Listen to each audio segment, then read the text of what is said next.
So I decided to start a new channel where it's going to be more chill, less yelly than my other channels. I don't really know what I'm going to do with this one, but I heard somebody mention that they wanted to start reading Wikipedia articles for another channel, and I was like, you know what, that's a good idea. I think I'm going to start doing that. I think I'm going to start making videos where I read Wikipedia articles, and you know, this might not be how the show keeps going. We'll see, we'll see. I just hit the randomizer and it popped up Wyatt Earp. I know a little bit about Wyatt Earp. My grandpa loves Wyatt Earp, or loved. He's dead now. Got a little bit too real out of nowhere. Without further ado, let's check out the history of Wyatt Earp. Not from the TV show, the real Wyatt Earp. Wyatt Barry Stapp Earp, March 19th, 1848 through January 13th, 1929, was a lawman in the American West, involved in the gunfight at the OK Corral, during which he and other lawmen killed 3 outlaws. While Wyatt is usually depicted as the key figure in the shootout, his brother Virgil was Deputy U.S. Marshal, Tombstone City Marshal, and had decided to enforce city ordinance prohibiting carrying weapons and disarm the cowboys. Wyatt was an assistant marshal to his brother. I'm going to make mistakes every once in a while. I'm going to try and not cut them out. I'm just going to keep it natural. Tell me how you feel about that. I really don't want to do a whole bunch of editing, and I am definitely going to give my thoughts in between. In 1874, Earp arrived in the boomtown of Wichita, Kansas, where his reputed wife opened a brothel. Oh boy, okay. Wyatt was arrested more than once for his presence in a brothel, where he may have been a pimp. He was appointed to the Wichita police force and developed a good reputation as a lawman, but was not rehired as a police officer after a physical altercation with a political opponent of his boss. You don't say. Earp left Wichita following his brother James to Dodge City, Kansas, where his brother's wife Bessie and Earp's common-law wife Sally operated a brothel. He became an assistant city marshal. In 1878, he went to Texas to track down an outlaw, Dave Rudabaugh, and met John Doc Holliday. I've heard that name, Doc Holliday, whom Earp credited with saving his life. Oh yeah, I've heard this story before. Earp moved between boomtowns. He left Dodge in 1879 and moved with brothers James and Virgil to Tombstone, where a silver boom was underway. The Earps held law enforcement positions that put them in conflict with an outlaw group known as the Cowboys. Oh, I mean, it's generic, but cool. Who threatened to kill the Earps on several occasions. The conflict escalated, culminating in the shootout at the OK Corral in 1881. Or is it Corral? I think it's Corral. I'm going to keep saying Corral. Correct me in the comments. It'll be too late, though. Where the Earps and Doc Holliday killed 3 cowboys. During the next 5 months, Virgil was ambushed and maimed, and Morgan murdered. Wyatt, Warren Earp, Doc Holliday, and others formed a federal posse that killed 3 more cowboys whom they thought responsible. Wyatt was never wounded in any of the gunfights, unlike brothers Virgil and Morgan or Doc Holliday, which added to his mystique after his death. After leaving Tombstone, Earp went to San Francisco, where he reunited with Josephine Marcus, and they later joined a gold rush to Eagle City, Idaho. Back in San Francisco, Wyatt raced horses, but his reputation suffered when he refereed the Fitzsimmons versus Sharkey boxing match and called a foul, which led many to believe he fixed the fight. Oh no, you can't be doing that. Yeah, people are good. They're going to be completely against you. There's always some of them. Earp and Marcus joined the Nome Gold Rush in 1899. He and Charlie Hoxie opened the Dexter Saloon and made an estimated $80,000, equivalent to $3,024,000 in 2024. That's crazy. Man, they struck rich all of a sudden. But Josephine had a gambling habit, and money did not last. Oh man, that sucks. Of course, let the woman destroy it. Around 1911, Earp began working. I'm just kidding, guys. I'm just kidding. Don't hate me. I love women. Around 1911, Earp began working mining claims in Vidal, California. Let me know about that one. I don't know. Retiring in the summers with Josephine to one of several cottages they rented in Los Angeles. He made friends among Western actors in Hollywood and tried to get his story told, but was portrayed during his lifetime only briefly in one film, Wild Bill Hickok. I've heard of that. I've heard that name. Mostly in cartoons, though. Earp died in 1929, notorious for his handling of the Fitzsimmons Sharkey fight and role in the OK Corral gunfight. This changed only after his death when the flattering biography, Wyatt Earp, Frontier Marshal, by Stuart N. Lake, was published in 1931. That was a long time ago, man. All this stuff happened so long ago. And it really wasn't even that long ago. Becoming a bestseller and creating his reputation as a fearless lawman. Like, we're still feeling influence from people in the early 1900s. Directly. Just look at some of the writers. Like Franz Kafka, H.P. Lovecraft. Anyway, this changed only after his death when the flattering biography Wyatt Earp, Frontier Marshal by Stuart N. Lake was published in 1931, becoming a bestseller and creating his reputation as a fearless lawman. Since then, Earp's fame and notoriety have been increased by films, television shows, biographies, and works of fiction. Long after his death, he has many devoted detractors and admirers. So let's dig into his early life now, shall we? Wyatt Barry Stapp Earp was born on March 19, 1848, in Monmouth, Illinois, the fourth child of Nicholas Porter Earp and his second wife, Virginia Ann Cooksey. He was named after his father's commanding officer in the Mexican-American War, Captain Wyatt Barry Stapp of the 2nd Company Illinois Mounted Volunteers. Some evidence supports Wyatt Earp's birthplace as 406 South 3rd Street in Monmouth, I think it's Monmouth though, Illinois, though the street address is disputed by Monmouth College professor and historian William Urban. Wyatt had 7 full siblings: James, Virgil, Martha, Morgan, Warren, Virginia, and Adelia, and an elder half-brother and half-sister, Newton and Maria Ann Earp, from his father's first marriage. In March 1849, or an early night, I'm screwing this all up, man. Let's redo that. In March 1849, or in early 1850, Nicholas Earp joined about 100 other people in a plan to relocate to San Bernardino County, California. I know where that is, where he intended to buy farmland. Just 150 miles, 240 kilometers, west of Monmouth. On the journey, their daughter Martha became ill. Family stopped and Nicholas bought a new 160-acre, 65 HA, I don't know what that is, farm 7 miles, 11 kilometers, northeast of Pella or Pella, I don't know, there's a lot of places, Iowa. I think it's Pella. I'm going to say Pella because it looks like Pella. Martha died there on May 26, 1856. Nicholas and Virginia Earp's last child, Adelia, was born in June 1861 in Pella. Newton, James, and Virgil joined the Union Army on November 11, 1861. Their father was busy recruiting and drilling local companies, so Wyatt and his 2 younger brothers, Morgan and Warren, were left in charge of tending 80 acres, 32 HA, of corn. I still don't know what that is. Wyatt was only 13 years old, too young to enlist, but he tried on several occasions to run away and join the army. Each time, his father found him and brought him home. James was severely wounded in Fredericktown, Missouri, and returned home in September 1863. Newton and Virgil fought several battles in Missouri, Mississippi, and Tennessee, and later followed the family to California. Well, all right. That was a lot. That was a lot to happen in that short amount of time in his life. Adult life, California. On May 12, 1864, Nicholas Earp organized a wagon train and headed to San Bernardino, California, arriving on December 17th. By late summer 1865, Virgil found work as a driver for Phineas Banning's stagecoach line in California's Imperial Valley, and 16-year-old Wyatt assisted. In spring 1866, Wyatt became a teamster transporting cargo for Chris Taylor. From 1866 to 1868, he drove cargo over 720 miles, 1,160 kilometers, on the wagon road from Wilmington through San Bernardino, then Las Vegas, Nevada, to Salt Lake City. That's a long ways to go back then, man. That must have taken so long. Like, it's straight up. It took 2 years, apparently.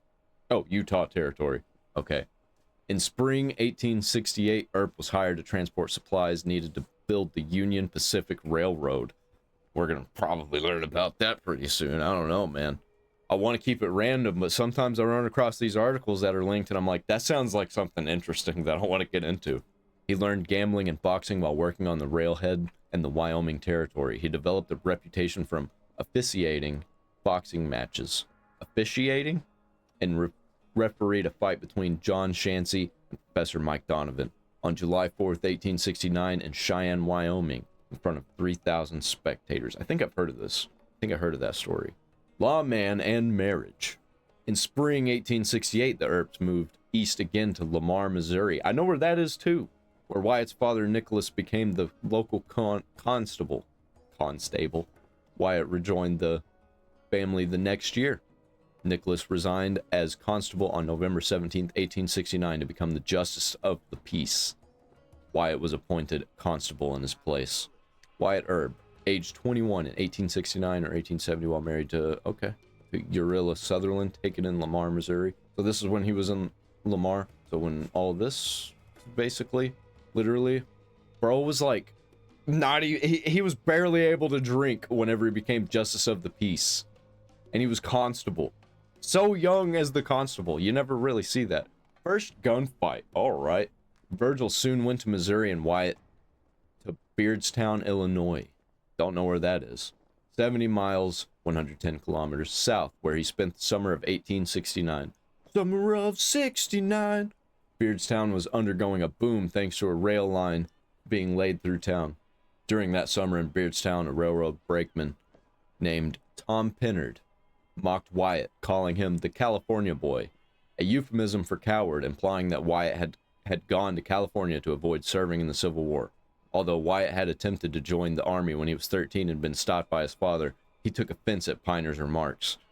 They fought inside Walton's hotel. Oh, okay. Well, I mean, that's how you did it back then.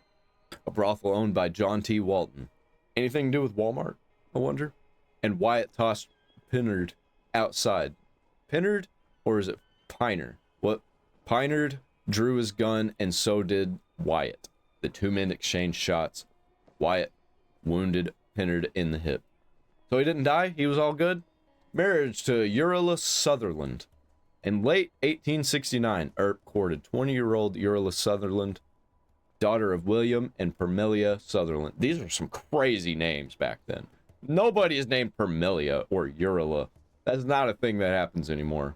Who operated the Exchange Hotel in Lamar, Missouri, the Barton County seat. I know where that is. Okay, so it's in Barton County. They were married by Earp's father on January 10th, 1870. Wyatt bought a lot on the outskirts of town for $50, where he built a house in August 1870. By the way, I'm from around this area, like Northeast Arkansas, Missouri, Illinois. I'm in Illinois right now for a little while. Okay, they were married by Earp's father on January 10th, 1870. Wyatt bought a lot on the outskirts of town for $50, where he built a house in August 1870. Urilla was about to deliver their first child when she died from typhoid fever. Oh boy, I don't know what typhoid fever is. Let's check that out real quick. What is typhoid fever? Also known as typhoid, is a disease caused by salmonella. Okay, so it's salmonella. In November, Earp sold the lot and house for $75. I mean, that's a lot back then. That was a whole lot. Lawsuits and charges. Earp went through a downward spiral after Urilla's death, and he had a series of legal problems. On March 14th, 1871, Barton filed a lawsuit. Barton County filed a lawsuit against him in the amount of $200, about $4,500 today. So they fined him, I guess, and his sureties, which included his father. Oh, okay, yeah.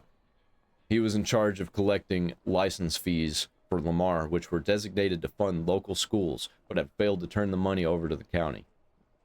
On March 28th, 1871, Earp, Edward Kennedy, and John Schoen were charged with stealing 2 horses from Williams. On March 28th, 1871, Earp, Edward Kennedy, and John Schoen were charged with stealing 2 horses from William Keyes while in the Indian country, each of the value of $100. That's a lot of money. That's so much money. Only 3 days later, on March 31st. How much is that back then? How much they were charged, I guess? They literally just charged him what they stole. Charged him. Only 3 days later, on March 31st, James Cromwell filed a lawsuit against him, alleging that he had erased and rewritten a dollar figure on a judgment against Cromwell, and that Earp had collected and kept the difference. The court seized Cromwell's mowing machine and sold it for $38 to make up the difference between what Earp turned in and what Cromwell owed. Cromwell's suit claimed that Earp owed him $75, the estimated value of the machine. Okay, that's crazy that you just wanted the amount. Usually people are like, I want emotional damage. On April 6th, Deputy U.S. Marshal J.G. Owens arrested Earp for the horse theft. Commissioner James Churchill arraigned him on April 14th and said bail at $500. A lot of money. Wyatt was summoned to appear at a hearing on the matter. Before he could appear, Wyatt sold his property, escaped through the roof of the jail, and headed for Peoria, Illinois. That's very close to me. I'd know exactly where that is. That's funny.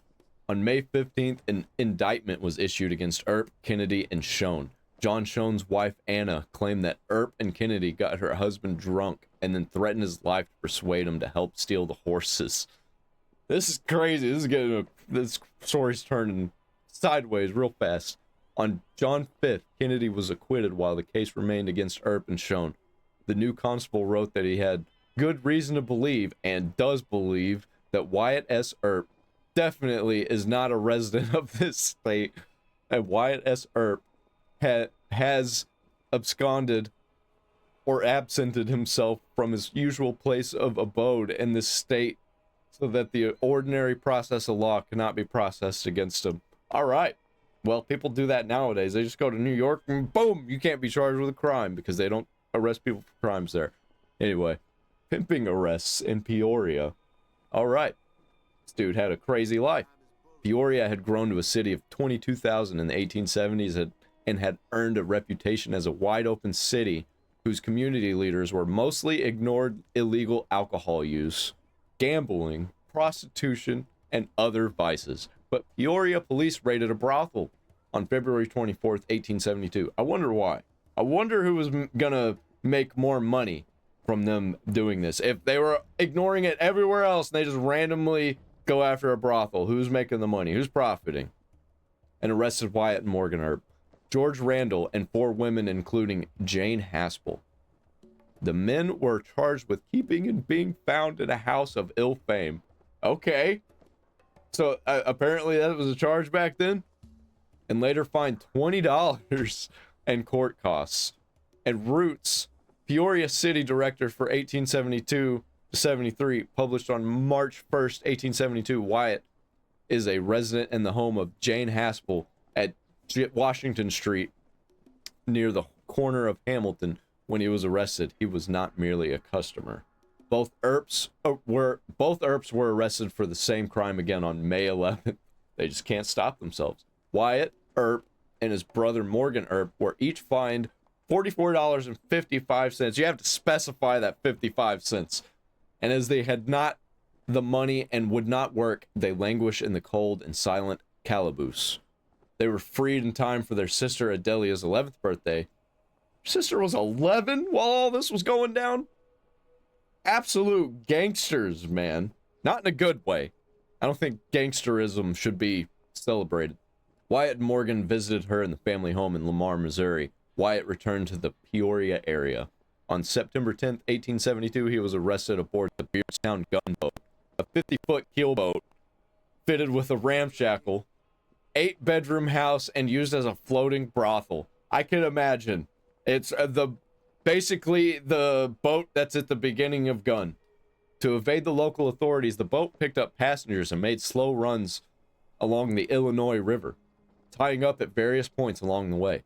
It was owned by John T. Walton, the same man who 3 years earlier operated the brothel in Beardstown where Wyatt had his first gunfight. Wouldn't that be crazy if this guy was connected to Walmart as, like, you know, an ancestor? Kind of makes sense, in a way. A prostitute named Sally Heckle was arrested with him, and she called herself his wife. She was likely the 16-year-old daughter of Jane Haspel. Crazy times back then. Crazy times. The Peoria Daily National Democrat reported some of the women are said to be good-looking, but all appear to be terribly depraved. John Walton, the skipper of the boat, and Wyatt Earp, the Peoria bummer, were each fined $43.15. Once again, you gotta specify that, 15 cents. Sarah Earp, alias Sally Heckle, calls herself the wife of Wyatt Earp.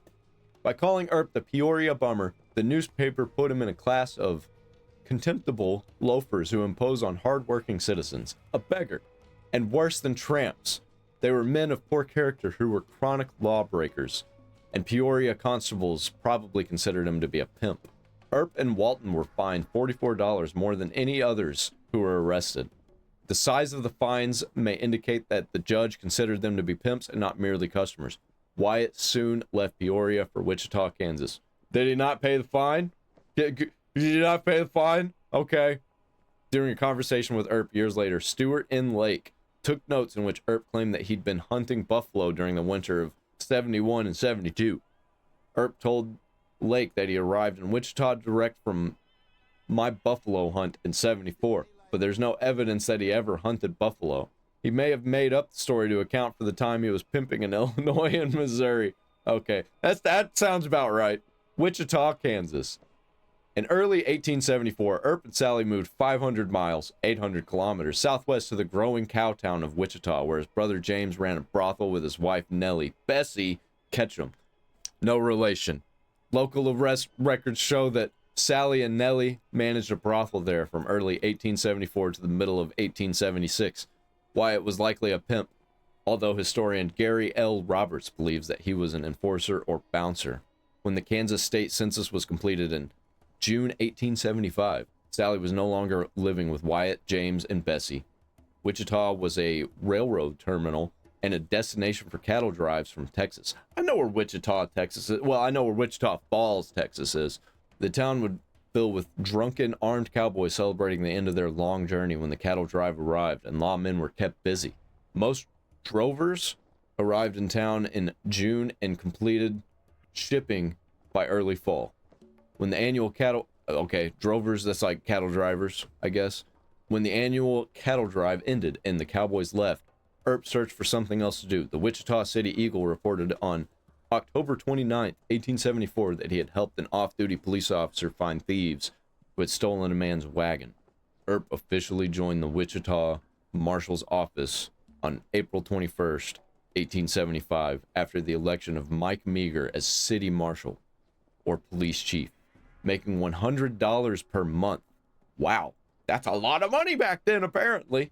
He also dealt faro at the Long Branch Saloon. What is this?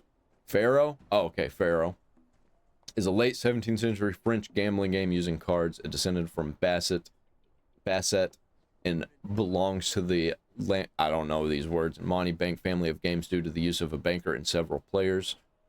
Winning or losing occurs. Okay, so it's a gambling game, it's a card game. Okay, it makes sense at a Long Branch Saloon.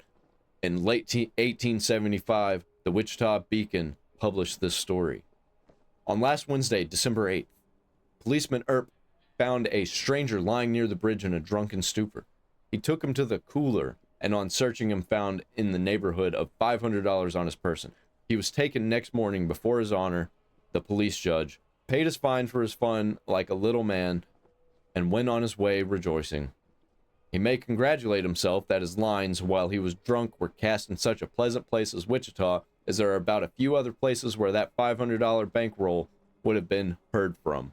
The integrity of our police force has never been seriously questioned. Okay. Earp's stint as a Wichita deputy came to a sudden end on April 2nd, 1876, when former Marshal Bill Smith accused him of using his office to hire his brothers as lawmen. Earp beat Smith in a fistfight and was fined $30. He's catching a lot of fines for violence and prostitution. Like, what an absolute G, am I right? The local newspaper reported it is but justice to Earp to say he was made an excellent officer. Meager won the election, but the city council voted against hiring Earp. Texas Longhorn cattle carried a tick that spread... What is that? Carried a tick? Oh, it's straight up tick. Okay, yeah. I thought it was like a code name for something. That spread Texas cattle fever to other cattle breeds. I should have read the rest of the sentence. Alarmed Kansas... I remember hearing about this. Alarmed Kansas farmers persuaded the Kansas state legislature in 1866 to establish a quarantine line in central Kansas. This prohibited Texas Longhorns from entering the heavily settled, man, I'm losing it, eastern portion of the state. In 1876, farmers in central Kansas renewed pressure on the Kansas state legislature to move the quarantine line further west, eliminating Wichita and the other cow towns from the cattle trade. As a result, Dodge City became the queen of the cow towns. I've heard that. Isn't there a Disney movie about that, about cows in Dodge City? Wyatt's brother James and his wife moved in 1876, 150 miles, 240 kilometers west to Dodge City and opened a new brothel, and Wyatt soon followed them. I got the sun shining all over my face now, man. I need to do something about that. It's like right here in this corner of the window. There's just barely a corner of the window showing. Wyatt's brother James and his wife moved in 1876, 150 miles, 240 kilometers west to Dodge City and opened a new brothel, and Wyatt soon followed them. Okay. It's crazy I've heard of all these places. I used to watch Westerns with my grandpa. My grandpa loved old Westerns. After 1875, Dodge City, Kansas, and I know the show Deadwood too, he watched that. I caught a few glimpses of it and I shouldn't have. After 1875, Dodge City, Kansas became a major terminal for cattle drives from Texas along the Chisholm Trail. Earp was appointed assistant marshal in Dodge City under Marshal Lawrence Deeger around May 1876. At some point, he met prostitute Maddie Blaylock. I've heard that. No, I've heard Mookie Blaylock. It's a basketball player, also the name of Pearl Jam before Pearl Jam, who became his common-law wife until 1881. He and Morgan left Dodge for Deadwood in the Dakota Territory on September 9th, 1876, with a team of horses, only to find that all the land was already tied up in mining claims. So Morgan decided to return to Dodge. Earp remained and made a deal to buy all the wood that a local individual had cut and put his horses to work during the winter of 1876 through 1877, hauling firewood into camp. He made about $5,000 in profit. Man, that's more than that's more than people are making in a year. A lot more. It's like double, triple what people would make in a year. Made about $5,000 in profit, but was unable to file any mining claims, so he returned to Dodge City in the spring. On Sunday, January 9th, 1876, while sitting in the back room of the Custom House Saloon, Earp's revolver slipped from his holster. He had left the hammer on a loaded chamber, and when the gun hit his chair, a .45 caliber round discharged, leaving a hole in Earp's coat. The shot got up a lively stampede from the room. Okay, that's a way to say that. Earp rejoined the Dodge City Police in spring 1877 at the request of Mayor James H. Kelly. Dodge City newspaper reported in July 1878 that he had been fined $1 for slapping a muscular prostitute named Frankie Bell, who heaped epithets upon the unoffending head of Mr. Earp to such an extent as to provide a slap from the ex-officer. Okay, according to the account. These people talk funny back then, man. I'll move over here and talk a little bit. Hopefully it doesn't change the audio. Need to get that light out of my face. Bell spent the night in jail and was fined $20, while Earp's fine was the legal minimum. In October 1877, outlaw Dave Rudabaugh robbed a Santa Fe Railroad construction camp and fled south. Earp was given a temporary commission as deputy U.S. Marshal and left Dodge City, following Rudabaugh over 400 miles through Fort Clark, or 640 kilometers, through Fort Clark, Texas, where the newspaper reported his presence on January 22nd, 1878, and then on to Fort Griffin, Texas. In Fort Griffin, located between the military fort bearing the same name and the Clear Fork of the Brazos River, he went to the Beehive Saloon. It was the largest in town and owned by John Chansey, whom Earp had known since he was 21. Chansey told, I heard that name earlier, told Earp that Rudabaugh had passed through town earlier in the week, but did not know where he was headed. Chansey suggested that Earp ask gambler Doc Holliday, who played cards with Rudabaugh. Doc told Earp that Rudabaugh was headed back into Kansas. By May 11th, 1878, the Dodge newspapers reported that Earp had returned. Dodge City Times noted on May 14th that he'd been appointed assistant marshal for $75 per month, serving under Charlie Bassett. Doc Holliday also showed up in Dodge City with his common-law wife, Big Nose Kate. That's a name. What about Big Nose Kate? Popularly known as Big Nose Kate, Mary Catherine Horany Cummings. Horony? I don't know. Was a Hungarian-born American outlaw, gambler, prostitute, and longtime companion and common-law wife of Old West gambler and gunfighter Doc Holliday. Okay. Ed Morrison and another 24 cowboys rode into Dodge and shot up the town, galloping down Front Street. They entered the Long Branch Saloon, vandalized and harassed the customers. Hearing the commotion, Earp burst through the front door to find numerous guns pointing at him. Another version of the story has it that only 3 to 5 cowboys were there. In both versions, Holliday was playing cards in the back and he put his pistol at Morrison's head, forcing him and his men to disarm. Earp credited Holliday with saving his life that day, and the two became lifelong friends. While in Dodge City, Earp became acquainted with brothers James and Bat Masterson. I know Bat Masterson. That's a show. Bat Masterson. I don't remember how the song goes. And gambler Luke Short. George Hoyt shooting. George Hoyt spelled sometimes Hoy, so it's George Hoy. And other drunken cowboys shot their guns wildly around 3 a.m. on July 26, 1878, including 3 shots into Dodge City's Comic Theater, causing comedian Eddie Foy Sr. to throw himself to the stage floor in the middle of his act. Fortunately, no one was injured. Assistant Marshal Earp and policeman Bat Masterson responded, along with several citizens, and opened fire with their pistols at the fleeing horsemen. The riders crossed the Arkansas River Bridge south of town. Hey, I know where that is too. But Hoy fell from his horse, wounding in the arm or leg. Earp later told biographer Stuart Lake that he saw Hoy through his gun sights, illuminated against the morning horizon, and he fired a fatal shot that killed him that day. The Dodge City Times reported that Hoy developed gangrene and died on August 21st after his leg was amputated. Well, you don't really know. You can't really know back then. Fake news was crazy.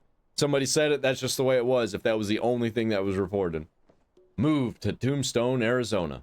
Dodge City had been a frontier cowtown for several years, but by 1879, it had begun to settle down. Virgil Earp was the town constable in Prescott, Arizona territory, where he wrote to Wyatt about the opportunities in the silver mining boomtown of Tombstone.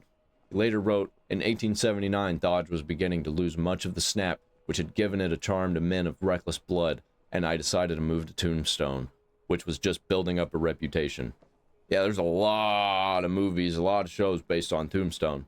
Earp resigned from the Dodge City police force on September 9th, 1879, and traveled to Las Vegas and New Mexico territory with his common-law wife, Maddie, his brother Jim, and Jim's wife, Bessie. There they reunited with Holliday and Big Nose Kate, and the 6 of them went on to Prescott. Virgil was appointed deputy U.S. Marshal for the Tombstone Mining District on November 27th, 1879. 3 days before they left for Tombstone by U.S. Marshal for the Arizona Territory, Crawley P. Dake. Virgil was to operate out of Tombstone, 280 miles, 450 kilometers, from Prescott. His territory included the entire southeast area of the Arizona Territory.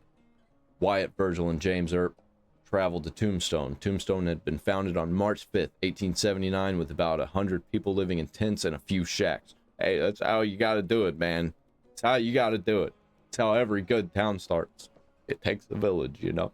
Tombstone had been founded with about 100 people living. The Earps arrived with their wives on December 1st, 1879, while Doc Holliday remained in Prescott, where the gambling afforded better opportunities. Tombstone had already grown to about 1,000 residents. Wyatt brought his horses in a buckboard wagon, which he planned to convert into a stagecoach, but he found 2 established stage lines already running. He later said that he made most of his money in Tombstone as a professional gambler. The 3 Earps and Robert J. Winders filed a location notice on December 6, 1879 for the first north extension of the Mountain Maid mine. They also bought an interest in the Vizina mine and some water rights. Jim worked as a barkeep, but none of their other business interests proved fruitful. Wyatt was hired in April or May 1880 by Wells Fargo. Wow. Wells Fargo. I didn't think that existed back then. Agent Fred J. Dodge as a shotgun messenger on stagecoaches when they transported Wells Fargo strongboxes. In late July 1880, younger brother Morgan arrived, leaving his wife Lou in Temescal, California, near San Bernardino, where Warren Earp moved to Tombstone. Doc Holliday arrived from Prescott in September with $40,000. He was a millionaire. $1,303,000 in 2024. And gambling winnings in his pocket. First confrontation with the outlaw cowboys. On July 25th, 1880, Army Captain Joseph H. Hurst asked Deputy U.S. Marshal Virgil Earp to assist him in tracking outlaw cowboys who had stolen 6 army mules from Fort Rucker, Arizona. Why would you do that? Why you go to steal from the army? That seems like a very bad idea. Virgil requested the assistance of his brothers Wyatt and Morgan, along with Wells Fargo agent Marshall Williams, and they found the mules at the McLaury's ranch. McLaury was a cowboy, a term in that region that generally referred to a loose association of outlaws, some of whom also were landowners and ranchers. Legitimate cowmen were referred to as cattle herders or ranchers. They found a branding iron that the cowboys had used to change the U.S. brand into D8. Stealing mules was a federal offense because the animals were government property. Cowboy Frank Patterson made an agreement with Captain Hurst, and Hurst persuaded the posse to withdraw with the understanding that the mules would be returned. The cowboys showed up 2 days later without the mules and laughed at Hurst and the Earps. In response, Hurst printed a handbill describing the theft, and he charged McLaury with hiding the mules. He also reproduced the handbill in the Tombstone Epitaph on July 30th, 1880. McLaury angrily printed a response in the cowboy-friendly Nugget, calling Hurst unmanly, a coward, a vagabond, a rascal, and a malicious liar. Oh, you can't be doing that. That's defamation. And accusing him of stealing the mules himself. Hurst later cautioned the Earp brothers that the cowboys had threatened their lives. Virgil reported that McLaury had accosted him and said, "If you ever again follow us as close as you did, then you will have to fight anyway." A month later, Earp ran into Frank and Tom McLaury in Charleston, and they told him that they would kill him if he ever followed them, as he had done before. Becomes deputy sheriff. I think this is probably the most I know about Wyatt Earp that became a deputy sheriff, and it looks like it's the smallest article about him. Okay, or segment. County Sheriff Charles A. Scheibel appointed Virgil Earp as deputy sheriff for the eastern part of Pima County, Arizona, on July 28, 1880, which included Tombstone. The sheriff's position was worth more than $40,000, equivalent to $1,303,000 in 2024 per year, because he was also county assessor and tax collector. And the board of supervisors allowed him to keep 10% of the amounts paid. That's insane! Former Democrat state legislator Johnny Behan, a future rival of Wyatt's, arrived in September 1880. Wyatt appointed a deputy by his brother, then passed his Wells Fargo job as shotgun messenger to his brother Morgan. Wyatt did his job well, and his name was mentioned nearly every week from August through November in the Tombstone Epitaph or the Nugget newspapers. Dude was famous. Town marshal shot. On October 28, 1880, Tombstone Town Marshal Fred White attempted to break up a group of 5 late-night drunken revelers shooting at the Moon on Allen Street. Deputy Sheriff Earp was in Owen's saloon a block away. Though unarmed, Morgan and Fred Dodge were in a cabin nearby. Wyatt heard the shooting and ran to the scene. He borrowed a pistol from Fred Dodge and went to assist White. As he approached White, he saw White attempt to disarm Curly Bill Brocious. He was an American gunslinger, cattle rustler, and member of the Cowboy Outlaw gang in the Cochise County area of what was then Arizona Territory during the late 1870s, early 1880s. His name was likely an alias or a nickname. You don't say! And the gun discharged, striking White in the groin. Throughout the shooting, Earp was standing by a chimney that was struck repeatedly by gunfire. He buffaloed Brocious, knocking him to the ground. What does that mean? He buffaloed. Oh, pistol whipped. Okay. Knocking him to the ground. Then he grabbed Brocious by the collar and told him to get up. Brocious asked, "What have I done?" Fred Dodge recalled in a letter he wrote to Stuart Lake in 1928 what he had witnessed. Wyatt's coolness and nerve never showed to better advantage than they did that night. When Morgan and I reached him, Wyatt was squatted on his heels beside Curly Bill and Fred White. Curly Bill's friends were pot shooting at him in the dark. The shooting was lively and slugs were hitting the chimney and cabin. In all of that racket, Wyatt's voice was even and quiet as usual. Earp altered his story later on, telling John H. Flood Jr. that he did not see Brocious's pistol on the ground in the dark until afterward. The pistol contained 1 expended cartridge and 5 live rounds. Brocious waived a preliminary hearing so that his case could be transferred to Tucson District Court, Tucson, Arizona, and Virgil and Wyatt escorted him to Tucson to stand trial, possibly saving him from a lynching. White, age 31, died of his wound 2 days after his shooting. On December 27, 1880, Earp testified that White's shooting was accidental. Brocious expressed regret, saying that he had not intended to shoot White. Gunsmith Jacob Gruber testified that Brocious's single-action revolver was defective, allowing it to be discharged at half-cock. A statement was introduced which White had made, stating that the shooting was accidental. The judge agreed and released Brocious. Brocious, however, remained intensely angry about how Earp had pistol-whipped him and became an enemy to the Earps. Scheibel election. On November 2nd, 1880, the Democratic incumbent Charles Scheibel ran for re-election as county sheriff against Republican challenger Robert H. Paul. Initially, Scheibel was declared the winner of a margin of 58 votes. Under suspicious circumstances, James C. Hancock reported that Cowboys Curly Bill Brocious and Johnny Ringo had served as election officials in San Simon Precinct. Although biographer David Johnson places Ringo in New Mexico with Ike Clanton on November 1st, the day before the election. Curly Bill had been arrested and jailed in Tucson on October 28th for shooting Marshal White, and he was still there on election day. The home of John Magel was used as the polling place. The precinct only contained about 10 eligible voters. Another source says 50. But the Cowboys gathered non-voters such as the children and Chinese and had them cast ballots. They then gave names to all dogs, donkeys, and poultry and cast ballots in their names for Scheibel. All right. Yeah, whatever you gotta do, man. Whatever you gotta do. Sounds like modern-day Democrats, am I right? Precinct 27 in the San Simon Valley in northern Cochise County turned out 104 votes, 103 of them for Scheibel. How many of those were animals, you think? The election board met on November 14th and declared Scheibel the winner. Paul filed a lawsuit on November 19th contesting the election results, alleging that Scheibel's cowboy supporters like Ike Clanton, Curly Bill Brocious, and Frank McLaury had conspired in ballot stuffing. In late January 1881, Chief Justice of Arizona C.G.W. French ruled in Paul's favor, but Scheibel appealed. A recount found that Paul had 402 votes and Scheibel had 354. In April 1881, the Election Commission found that a mysterious Henry Johnson was responsible for certifying the ballots. This turned out to be the same James K. Johnson who had been shooting up Allen Street on the night when Marshal White was killed. Oh, who could have assumed that? It's all connected. It's all connected.